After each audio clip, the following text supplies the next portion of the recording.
Library Board of Trustees, regular meeting for January 15, 2025. Let's do our roll call. Becky Klein here. Sherry Peters. Bill Smith. Diana Larson. And Tanya Long. So we will do our pledge.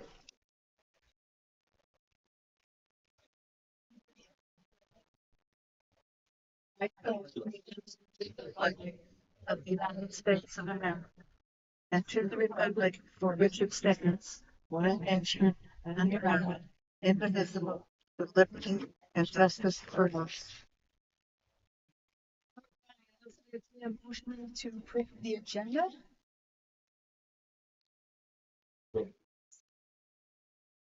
Second. Second. All those in favor of approving the agenda say aye.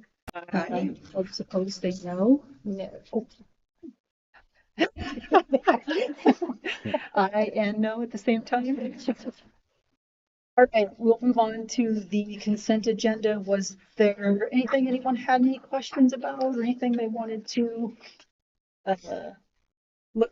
talk about before I entertain a motion to approve the consent agenda?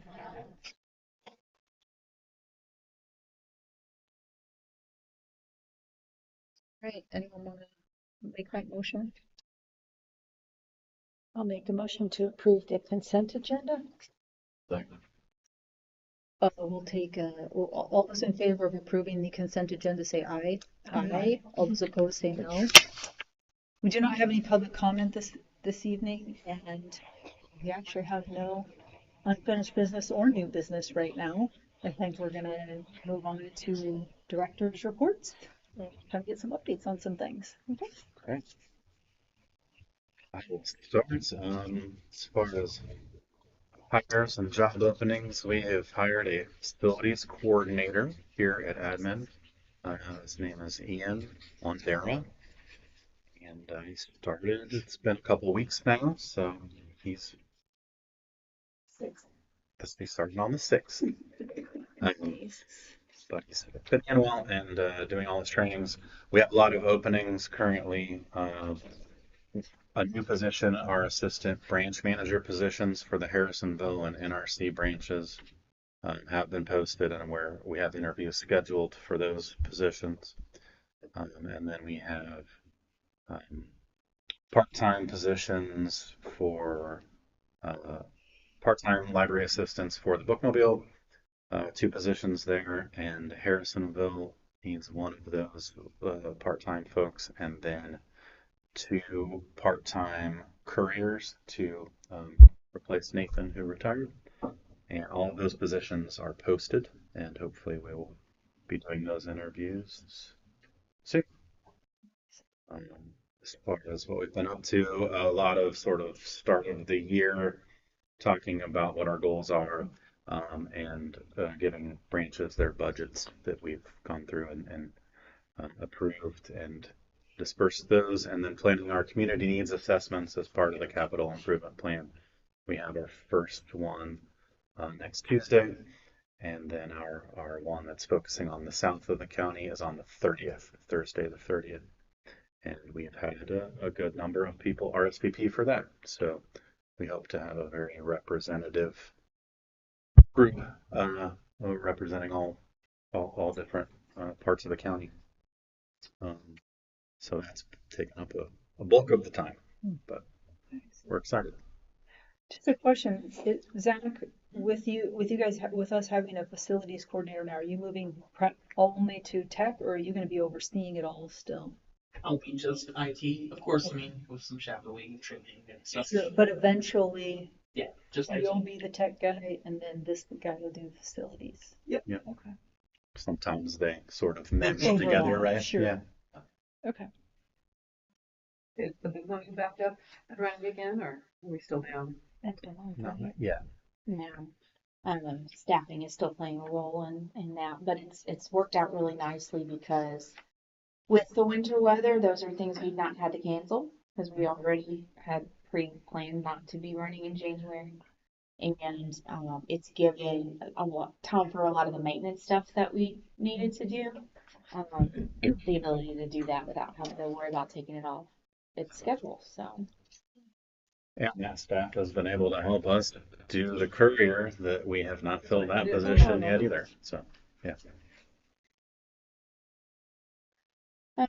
I have a few updates for you as well. Regarding the letter to the CCIC that was discussed last month, based on that discussion, I did get that sent on the December 20th. And to date, the library has not received a response. An update on our working with Navigate Building Solutions. Remember, we've been working with them to do some site feasibility studies in Harrisonville. That information was presented to you last week in our executive session. And so now, as we kind of discussed then, we're embarking on the next phase in this process with them. That's going to involve some additional feasibility studies and some detailed site acquisition efforts. An estimated time frame on that is 1 to 2 months. And then a couple of things on Archie. One, earlier today, we closed the branch briefly because there was a very strong rotten egg smell, and we had it checked just to make sure it was not a gas leak issue, which it was not. I guess it was caused by some work that the city was doing the previous day, and so it was making that very strong. But so we got the all clear and opened back up. And then in excellent news, Archie has been awarded for the second year in a row a Ghost Light grant from the Missouri Association of Community Arts Agencies, and they're getting $1,000 this year. That they are, it's to go to arts related programming. And so Sherry has plans this summer to use those funds to bring in a storyteller for a program in May, to hold a tiny art contest in June, and to do some other art related activities in correlation with summer library program. And coincidentally, the theme this year for summer library program is Color Our World. It is an art based theme, so that works out very well. Nice. Yeah.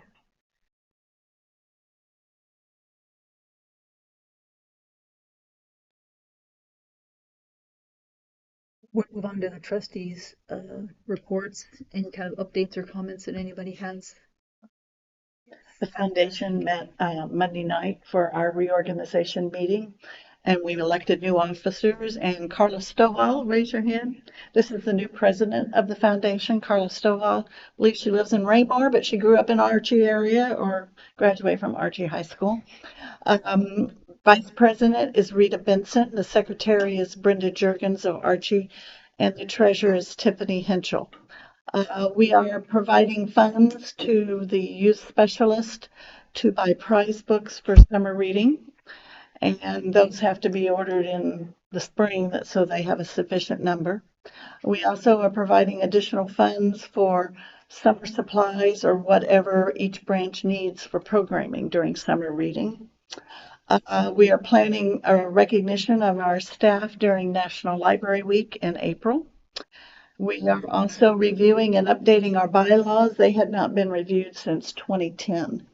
And so we've identified the things, and Robin and I are going to be working with Lindsay at Lauber Law Firm to review it for us. And the foundation will be paying those fees for the review, not us.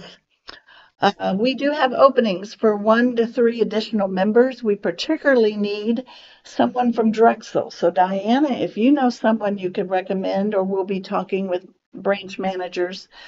We have all the other branches represented by people on the foundation, but we don't have anybody from Drexel. And so we like to keep it that way.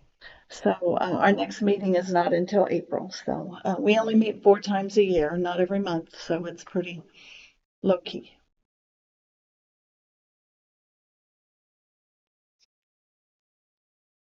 Anyone else have anything? The CCIC meets next week.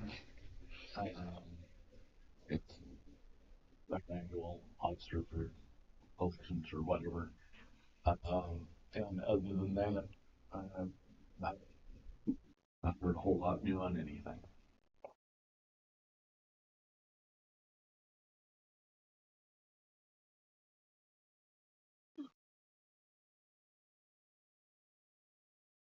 Anybody else? Okay, well, I mean, I guess this is so weird. I will entertain a motion to recess to executive session for legal and real estate for the statute numbers. I make a motion to go to executive session for legal and real estate statute 610.021.1 and 610.021.2. I second it. We'll take a roll call vote to go to executive session for legal and real estate. Becky? Yes. Sherry? Yes. Dennis? Yes. Diana? Yes. Tanya, yes. Well, thank you all.